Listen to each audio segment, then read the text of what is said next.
Hi hello friends, ಇವತ್ತು ನಾನು ನಿಮಗೆ ಮೈಸೂರಿನ ಅರಮನೆ ತೋರಿಸೋಣ ಅಂತ ಡಿಸೈಡ್ ಆಗಿ ಮೈಸೂರು ಅರಮನೆ ಹತ್ರ ಬಂದಿದ್ದೀನಿ. ಅದಕ್ಕೂ ಮುಂಚೆ ನನ್ನ ಚಾನಲ್ನ ಸಬ್ಸ್ಕ್ರೈಬ್ ಮಾಡಿಲ್ಲ ಅಂದರೆ ಸಬ್ಸ್ಕ್ರೈಬ್ ಮಾಡಿ, ವಿಡಿಯೋ ಇಷ್ಟ ಆದರೆ ಲೈಕ್ ಕೂಡ ಮಾಡಿ, ಶೇರ್ ಕೂಡ ಮಾಡಿ.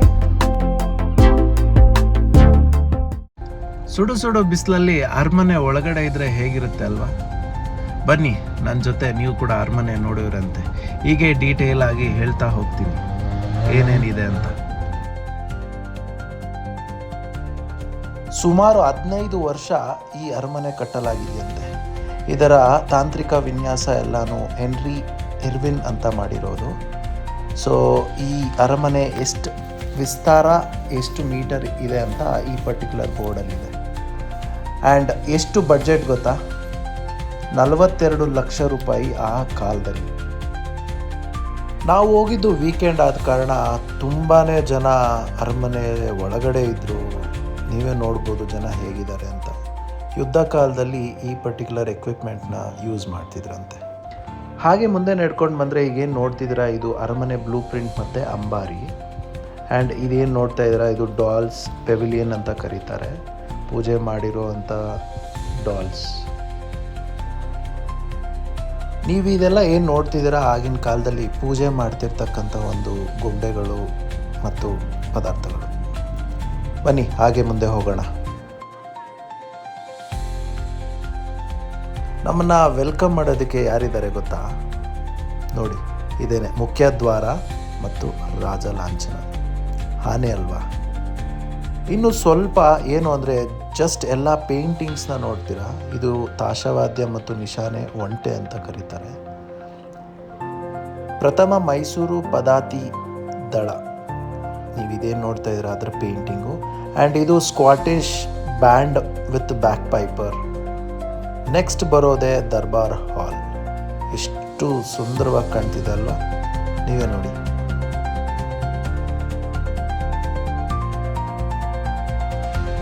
ಹಾಗೆ ಮುಂದೆ ಬಂದರೆ ಇನ್ನೊಂದು ಚಿತ್ರ, ಪಟ್ಟದ ಆನೆ, ಪಟ್ಟದ ಕುದುರೆ ಮತ್ತು ಪಟ್ಟದ ಪಲ್ಲಕ್ಕಿ.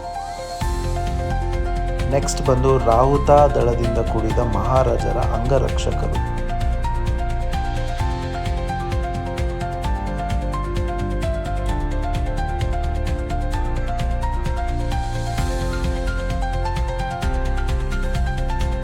ಹಾಗೆ ಮುಂದೆ ಬಂದರೆ ಇಲ್ಲಿ ಏನು ನೋಡ್ತಾ ಇದ್ದೀರಾ, ಇದು ಅಡ್ಮಿನಿಸ್ಟ್ರೇಟಿವ್ ಡಿಪಾರ್ಟ್ಮೆಂಟ್ ಅಂತ. ಅಲ್ಲಿ ಪರ್ಟಿಕ್ಯುಲರ್ ಆಗಿ ಬೋರ್ಡ್ ಹಾಕಿದ್ದಾರೆ, ನೀವು ಕೂಡ ನೋಡ್ಬೋದು.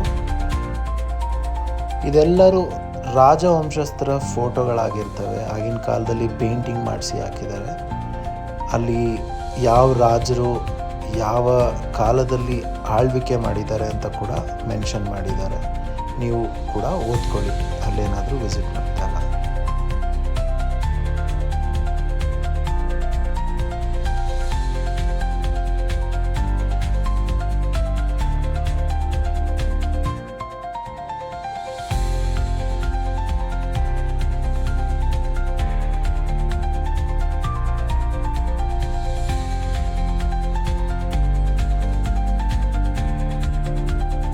ಇದೇನು ನೋಡ್ತಿದ್ದೀರಾ, ಇದು ನೆರೆ ಹೊರೆ ರಾಜ್ಯಗಳಿಗೆ ರಾಜವಂಶಸ್ಥರು ಹೋದಾಗ ಅವರಿಗೆ ನೀಡಿರತಕ್ಕಂಥ ನೆನಪಿನ ಕಾಣಿಕೆಗಳು.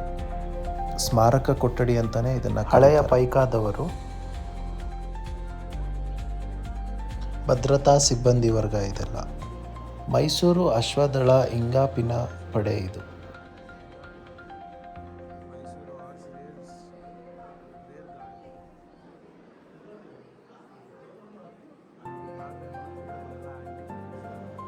ಆನೆ ರಥ, ಬೆಳ್ಳಿಯ ಅಂಬಾರಿ ವಾಹನ ಇದು.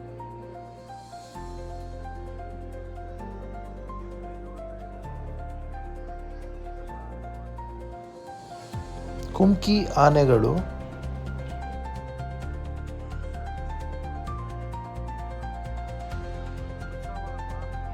ಉತ್ಸವ ವಾಹನ ಮತ್ತು ಎತ್ತಿನ ಗಾಡಿಗಳು.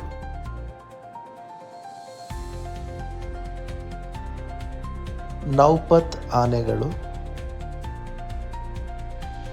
ಈ ಬಾಗಿಲುಗಳು ಕೈಯಲ್ಲೇ ಕೆತ್ತನೆ ಮಾಡಿರ್ತಕ್ಕಂಥದ್ದು. ನೀವೇ ನೋಡ್ಬೋದು ಎಷ್ಟು ಚೆನ್ನಾಗಿ ಫಿನಿಶಿಂಗ್ ಕೂಡ ಕಾಣ್ತಿದೆ ಅಂತ. ಆ್ಯಂಡ್ ಮೇಲೆ ಸೀಲಿಂಗ್ ನೋಡಿದ್ರೆ ಪೇಂಟಿಂಗ್ ಆಗಲಿ ಡಿಸೈನಿಂಗ್ ಆಗಲಿ ತುಂಬಾ ಚೆನ್ನಾಗಿ ಕಾಣುತ್ತೆ. ಸರದಾರರು 9 ಸೀಟರ್ ಇರುವಂತಹ ಈ ವಾಹನ. ಆಂಬ್ಯುಲೆನ್ಸ್ ವಾಹನ ಕೂಡ ಈ ಚಿತ್ರದಲ್ಲಿದೆ. ಚಾಮುಂಡೇಶ್ವರಿಯ ರಥೋತ್ಸವ ಈ ಪರ್ಟಿಕ್ಯುಲರ್ ಚಿತ್ರದಲ್ಲಿದೆ. ಈಗೇನು ನೋಡ್ತಾ ಇದ್ದೀರಾ, ಈಗಲೂ ದಸರಾ ಹಬ್ಬದ ಟೈಮಲ್ಲಿ ಕುಸ್ತಿ ಆಡಿಸುವಂತಹ ಜಾಗ ಇದು. ಕೃಷ್ಣ ಜನ್ಮಾಷ್ಟಮಿಯ ಮೆರವಣಿಗೆಯ ಚಿತ್ರ. ಈಗೇನು ನೋಡ್ತಾ ಇದ್ದೀರಾ, ಇದು AC ಲೆಫ್ಟ್. ಆಗಿನ ಕಾಲದ ರಾಜ ವೈಭೋಗ ನೋಡಿಕೊಂಡು ಹಾಗೆ ಮುಂದೆ ಸಾಗೋಣ ಬನ್ನಿ. ಈಗ ಇದೇನು ಕಾಣ್ತಿದೆ ಇದೆಲ್ಲ ಬೆಳ್ಳಿಯ ಚೇರ್ಗಳು ಅಥವಾ ಕುರ್ಚಿಗಳು. ಇಲ್ಲಿಂದ ವುಡ್ ಕಾರ್ವಿಂಗ್ಸ್ ನೋಡಿದ್ರೆ ತುಂಬಾ ಕಣ್ಣು ಸೆಳೆಯುತ್ತೆ. ನೀವೇ ನೋಡ್ಬೋದು ಎಷ್ಟು ಚೆನ್ನಾಗಿ ಕಾಣ್ತಿದೆ ಅಂತ. ಇದೆಲ್ಲ ಹ್ಯಾಂಡ್ ಮೇಡ್ ಪೇಂಟಿಂಗ್ಸು, ಆಗಿನ ಕಾಲದಲ್ಲಿ ಆರ್ಟಿಸ್ಟ್ ಮಾಡಿರುವಂಥದ್ದು. ನಿಜವಾಗ್ಲೂ ಆರ್ಟಿಸ್ಟ್ಗಳಿಗೆ ಸೆಲ್ಯೂಟ್. ಮಹಾರಾಜರ ಅಂಗರಕ್ಷಕರ ಪತಾಕಿಗಳು, ಗನ್ ಕ್ಯಾನಿಯನ್ಸ್ ವಿತ್ ಕ್ಯಾರಿಯೇಜಸ್. ಅರಮನೆ ಮುಂದೆ ಭಾಗದಲ್ಲಿ ನೋಡಿದ್ರಲ್ಲ ಅದೇ ಕ್ಯಾನಿಯನ್ಸ್ ಇದು. ಸೈಂಟ್ ಫಿಲೋಮಿನಾ ಚರ್ಚ್ ಇದು. ಈಗಲೂ ಈ ಚರ್ಚ್ ಇದೆ, ನೀವು ಕೂಡ ವಿಸಿಟ್ ಮಾಡ್ಬೋದು.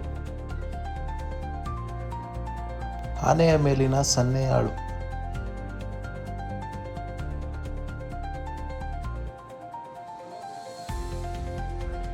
ಇನ್ಫ್ಯಾಂಟ್ರಿ ಪದಾತಿ ಸೇನೆ, ಎತ್ತು, ನಗಾರಿ ಮತ್ತು ವಾದ್ಯ ಸಮೂಹ. ಬನ್ನಿ ಹಾಗೆ ಮುಂದೆ ಹೋಗೋಣ. ಆಗಿನ ಕಾಲದಲ್ಲಿ ದಸರಾ ಹೇಗೆ ನಡೀತಿತ್ತು ಅಂತ ಈ ಪರ್ಟಿಕ್ಯುಲರ್ ಜಾಗದಲ್ಲಿ ಒಂದು ಬ್ಲೂ ಪ್ರಿಂಟ್ ನಕಾಶೆ ಥರ ಹಾಕಿದ್ದಾರೆ, ನೀವೇ ನೋಡ್ಬೋದು. ಚಾಮುಂಡೇಶ್ವರಿಯ ವಿಗ್ರಹ ಕೂಡ ಇಲ್ಲಿದೆ. ಈ ರೆಡ್ ಸ್ಕ್ರೀನ್ ಏನು ನೋಡ್ತಿದ್ರೆ ಇಲ್ಲಿ ಚಿನ್ನದ ಅಂಬಾರಿ ಇತ್ತು, ಬಟ್ ಈಗ ಇಲ್ಲ. ಮಿರರ್ ಎಷ್ಟು ದೊಡ್ಡದಾಗಿದೆ ಅಲ್ವಾ, ನೀವೇ ನೋಡಿ ಎಷ್ಟು ಚೆನ್ನಾಗಿದೆ. ಕಿಟಕಿಯಿಂದ ಏನು ಕಾಣುತ್ತೆ ನೀವು ಸ್ವಲ್ಪ ನೋಡಿ. ವೀಕೆಂಡ್ ಆಗಿದ್ದ ಕಾರಣ ಜನ ಎಲ್ಲ ಅರಮನೆ ಒಳಗಡೆನೇ ಇದ್ರು ಅನಿಸ್ತಿತ್ತು. ನಾಲ್ವಡಿ ಕೃಷ್ಣರಾಜ ಒಡೆಯರವರ ಪುತ್ಥಳಿ ಇದು. ಪ್ಲಾಸ್ಟರ್ ಆಫ್ ಪ್ಯಾರಿಸ್ ಇಂದ ಮಾಡಿರ್ತಕ್ಕಂಥ ಒಂದು ಪುತ್ಥಳಿ. ಬನ್ನಿ ಹಾಗೆ ಮುಂದೆ ಹೋಗೋಣ. ನೀವು ನೋಡ್ಬೋದು ಇಲ್ಲಿ ಪಿಲ್ಲರ್ಗಳು ಏನು ಕಾಣ್ತಿದೆ ಅದು ತುಂಬಾ ಕಣ್ಕುಕ್ಕುತ್ತೆ, ತುಂಬಾ ಚೆನ್ನಾಗಿ ಕಾಣುತ್ತೆ. ನೀವೇ ನೋಡ್ಬೋದು ಪಿಲ್ಲರ್ಗಳು. ದಸರಾ ಹಬ್ಬದ ಟೈಮಲ್ಲಿ ಜಂಬೂ ಸವಾರಿ ಈ ಪರ್ಟಿಕ್ಯುಲರ್ ಜಾಗದಿಂದ ಕೂತ್ಕೊಂಡು ನೋಡ್ತಿದ್ರು. ನೀವು ಕೂಡ ನೋಡಿ ದಸರಾ ಹಬ್ಬದ ಟೈಮಲ್ಲಿ ಹೇಗಿರುತ್ತೆ, ಈಗ ಹೇಗೆ ಕಾಣ್ತಿದೆ ಅಂತ. ಈ ಜಾಗ ಕಂಪ್ಲೀಟಾಗಿ ಜನ ಕೂತ್ಕೊಂಡಿರ್ತಾರೆ. ಹಾಗೆ ಇಲ್ಲಿನ ಸೀಲಿಂಗ್ ಪೇಂಟಿಂಗ್ ಮಾತ್ರ ತುಂಬಾ ಅದ್ಭುತವಾಗಿದೆ, ನೀವು ಕೂಡ ನೋಡಿ. ಹಾಗೆ ಮುಂದೆ ಬರ್ತಾ ಎಲ್ಲ ನೋಡಿಕೊಂಡು ಈ ಪಿಲ್ಲರ್ಗಳು ಸುಮಾರು 200ಕ್ಕೂ ಹೆಚ್ಚು ಪಿಲ್ಲರ್ಗಳಿದೆ ಅಂತ ಹಾಕಿದ್ದಾರೆ ಬೋರ್ಡಲ್ಲಿ ಕೂಡ. ನೀವು ಕೂಡ ವಿಸಿಟ್ ಮಾಡಿದಾಗ ಜಸ್ಟ್ ಅಬ್ಸರ್ವ್ ಮಾಡಿ. ಆ್ಯಂಡ್ ಹೇಗೆ ಕಾಣುತ್ತೆ ಈ ಪರ್ಟಿಕ್ಯುಲರ್ ದಸರಾ ಹಾಲ್ ಇಂದ ಅಂತ ನೀವೇ ನೋಡಿ. ಅಫಿಷಿಯಲ್ ಆಗಿ ಇದನ್ನು ಏನು ಕರೀತಾರೆ ಅಂದರೆ ಸಾರ್ವಜನಿಕ ದರ್ಬಾರ್ ಸಭಾಂಗಣ ಅಂತ ಈ ಪರ್ಟಿಕ್ಯುಲರ್ ಪ್ಲೇಸ್ನ ಕರೀತಾರೆ. ಎಷ್ಟು ಚೆನ್ನಾಗಿ ಕಾಣ್ತಿದೆ ಅಲ್ವಾ, ನೋಡಿ. ಬನ್ನಿ ಮುಂದೆ ಸಾಗೋಣ. ಹಾಗೆ ಮುಂದೆ ನಡ್ಕೊಂಡು ಬಂದರೆ ಲಿಫ್ಟ್ ಅದು ಡೆಕ್ ಕಾಣುತ್ತೆ ನಮಗೆ, ನೀವೇ ನೋಡ್ಬೋದು. ನೆಕ್ಸ್ಟು ಈ ಡೋರ್ಗಳು ನೀವೇನು ನೋಡ್ತಿದ್ರ ಇದೆಲ್ಲ ಇಂಪೋರ್ಟೆಡ್ ಅಂತ ಅಲ್ಲಿನ ಗೈಡ್ಗಳು ಕೂಡ ಹೇಳ್ತಿದ್ರು. ನೆಕ್ಸ್ಟ್ ಬರೋದೇ ನಮ್ಮ ಪ್ರೈವೇಟ್ ದರ್ಬಾರ್ ಹಾಲ್. ಹೇಗೆ ಕಾಣುತ್ತೆ ನೋಡಿ, ಸೂಪರ್ ಅಲ್ವಾ. ದರ್ಬಾರ್ ಹಾಲ್ ನೋಡಿದ್ದಾಯ್ತು ಅಲ್ವಾ. ಬನ್ನಿ ಮುಂದೆ ಹೋಗೋಣ. ಹಾಗೆ ಇಲ್ಲಿನ ಮೆಟ್ಟಿಲುಗಳು ಏನು ವಿಶೇಷತೆ ಗೊತ್ತಾ, ವುಡ್ಡಲ್ಲಿ ಕೂಡಿರ್ತಕ್ಕಂಥ ಈ ಮೆಟ್ಟಿಲುಗಳು ಈಗಲೂ ದಸರಾ ಹಬ್ಬದ ಸಮಯದಲ್ಲಿ ಈ ಆಭರಣಗಳನ್ನ ಯೂಸ್ ಮಾಡ್ತಾರೆ. ಹಾಗೋ ಹೀಗೋ ಎಲ್ಲ ಸುತ್ತಾಡಿಕೊಂಡು ಹೊರಗಡೆ ಬಂದ್ವಿ. ಜಸ್ಟ್ ಹೊರಗಡೆ ಹೇಗೆ ಕಾಣುತ್ತೆ ಅಂತ ನೀವೇ ನೋಡ್ಬೋದು. ಅರಮನೆ ಎಷ್ಟು ಸುಂದರವಾಗಿ ಕಾಣುತ್ತೆ ಹೊರಗಡೆಯಿಂದ ಕೂಡ ಹಾಗೂ ಒಳಗಡೆ ಕೂಡ. ಅರಮನೆ ಮುಂಭಾಗದಿಂದ ಹೇಗೆ ಕಾಣುತ್ತೆ ಅಂತ ಜಸ್ಟ್ ಕ್ಯೂರಿಯಾಸಿಟಿಯಿಂದ ನೋಡೋಣ ಅಂತ ಹೋದ್ವಿ. ನೀವೇ ನೋಡ್ಬೋದು ಎಷ್ಟು ಸುಂದರವಾಗಿ ಕಣ್ಕುಕ್ಕುವಂತಹ ಜಾಗ ಅಂತ ನೀವೇ ನೋಡಿ. ಇದು ಆಗಲೇ ನಾವು ಫಸ್ಟ್ ಫ್ಲೋರಿಂದ ನೋಡ್ತಾ ಇದ್ವಿ. ಗ್ರೌಂಡ್ ಫ್ಲೋರಿಗೆ ಬಂದರೆ ಹೇಗೆ ಕಾಣುತ್ತೆ ದಸರಾ ಸಭಾಂಗಣ ನೋಡಿ. ಇಷ್ಟೊತ್ತು ಅರಮನೆ ಒಳಗಡೆ ನೋಡಿದ್ವಿ, ಹೊರಗಡೆ ನೋಡಿದ್ವಿ. ಅರಮನೆಯಿಂದ ಹೊರಗಡೆ ಏನು ಕಾಣುತ್ತೆ ಅಂತ ನೀವು ನೋಡ್ತೀರಾ? ನೋಡಿ ಏನು ಕಾಣುತ್ತೆ ಅಂತ. ಅದೇನು ನೋಡ್ತಿದ್ದೀರಾ, ಅದು ದ್ವಾರ ಬಾಗಿಲು, ಹಾಗೆ ಚಾಮುಂಡೇಶ್ವರಿ ಬೆಟ್ಟ ಕೂಡ ಕಾಣುತ್ತೆ. ಇಲ್ಲಿಗೆ ಪ್ಯಾಲೇಸ್ನ ಪಯಣ ಮುಗೀತು. ಹೊರಗಡೆ ಎಕ್ಸಿಟ್ ಆಗೋಣವಾ? ಒಂದು ಸಲ ನೋಡ್ಕೊಬಿಡಿ ಅರಮನೆನ, ಮೈಸೂರು ಅರಮನೆ.